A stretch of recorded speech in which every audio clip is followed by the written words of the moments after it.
બનાસકાંઠા અને સાબરકાંઠા સહિત 4 જિલ્લામાં 2 દિવસ ભારે વરસાદનું એલર્ટ। અમદાવાદ અને ગાંધીનગરમાં મધ્યમ વરસાદની હવામાનની આગાહી।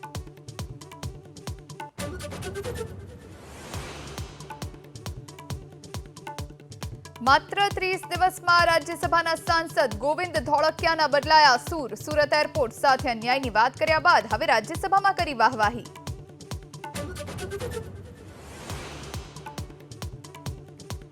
અમદાવાદ મુંબઈ વચ્ચેની વંદે ભારત ટ્રેન 130 કિલોમીટરની ઝડપે દોડાવી ટ્રાયલ રન। કાલુપુર રેલવે સ્ટેશનથી કેસરી રંગની ટ્રેન દોડાવી કરાયું નિરીક્ષણ।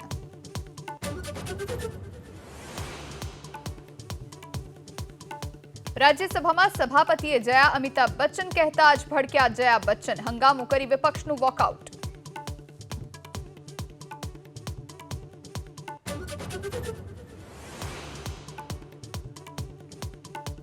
રાજ્યસભામાં વિપક્ષના વર્તનથી સરકાર નારાજ।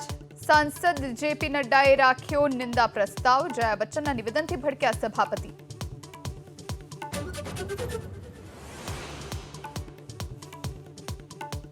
SC/STમાં ક્રિમિલેયર નહીં કરવામાં આવે લાગુ। ભાજપના સાંસદોને પ્રધાનમંત્રી મોદી આપ્યો ભરોસો।